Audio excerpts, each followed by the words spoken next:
We are back here on the show to talk about the last game that we're going to recap on today's episode. The reigning Super Bowl champions, the Kansas City Chiefs.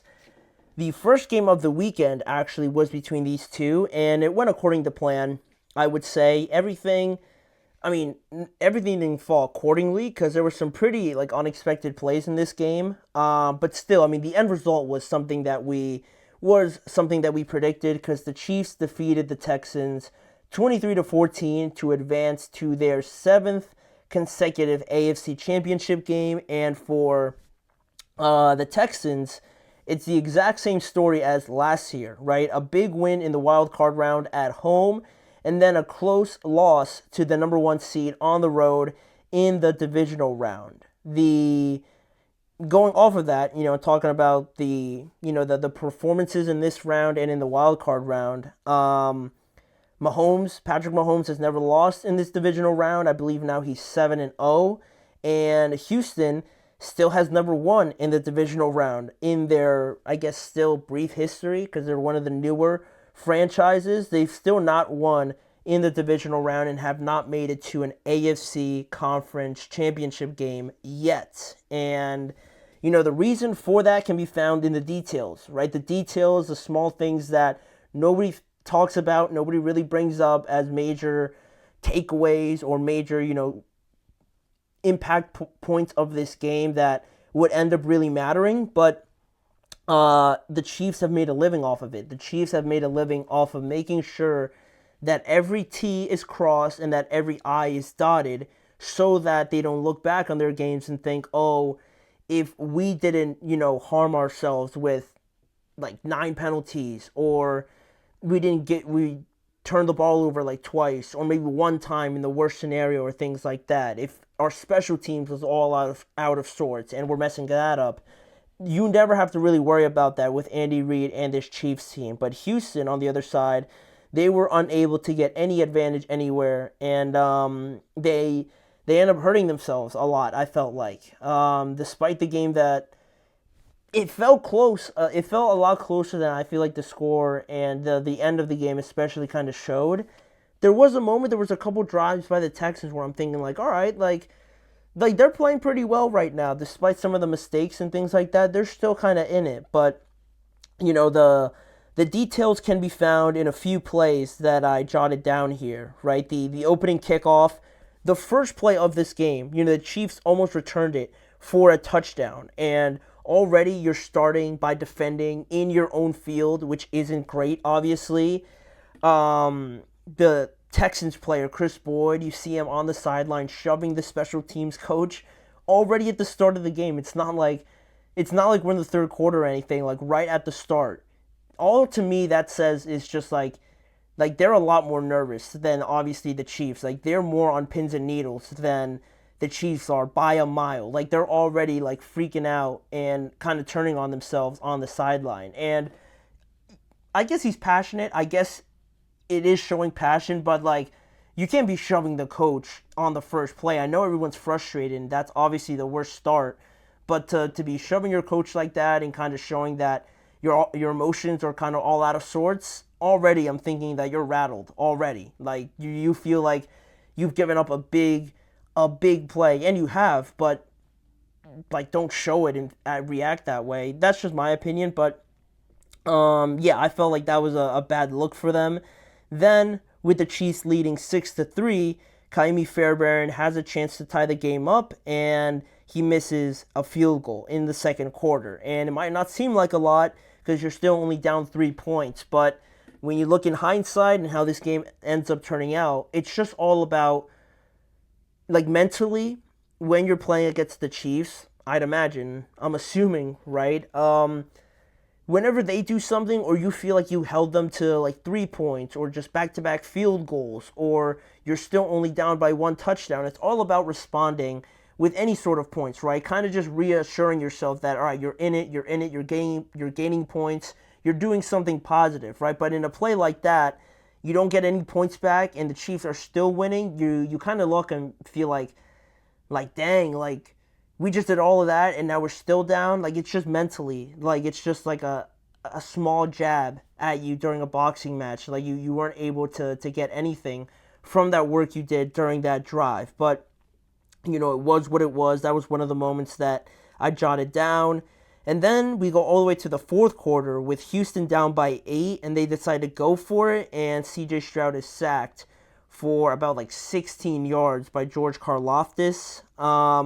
And I mean, what I jotted down about that play was that they were just rushing a lot in that game. It looked like they weren't really prepared to go for it, or it was just like a last-ditch effort and decision by the Texans to just be like, all right, like go for it. And now you're trying to get everything lined up. Like CJ's trying to get everything under control. Maybe trying to make some checks at the line for the protection and everything like that, because the Chiefs were bringing pressure and all that sort of thing. And they got the ball off, but it just felt like very just like kind of thrown together. It didn't feel like there was a plan behind it, and it ends up like that. And at that point, I'm thinking like this game is already probably over with a play like that. That was one of them. And then while the Texans were down 23-12 with about a minute 52 left, Houston goes to kick a field goal, but then it's blocked. Right, they're down 2 scores.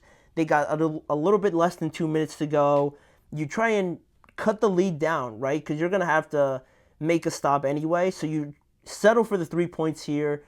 You're still going to need a touchdown, right? But then it gets blocked. Nobody blocks Justin Reid coming off the edge.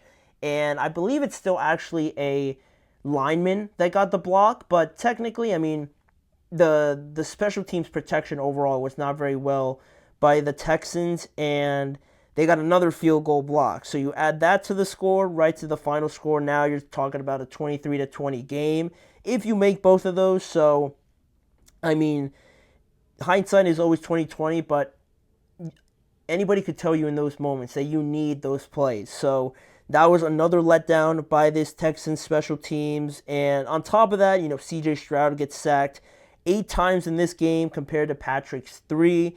And Houston gives up 8 penalties to Kansas City's 4. So all the turnover battle, the penalties, the impact plays, all went in favor of the Kansas City Chiefs. And when you're going on the road, especially to try and beat them, you need one of those, like, oh my God, game-changing moments to go in your way, right? Other than, I guess, being Josh Allen and scoring in the final, minute with 13 seconds to go. Other than that sort of exception, more often than not, if you make a play like that, you're probably going to win the game. But all season long, I mean, it's not just in the playoffs this year. It's not like the last few games of the regular season. All season long, they've been making plays like this, game-winning field goals, game-winning drives, blocked punts on the last play, and things like that.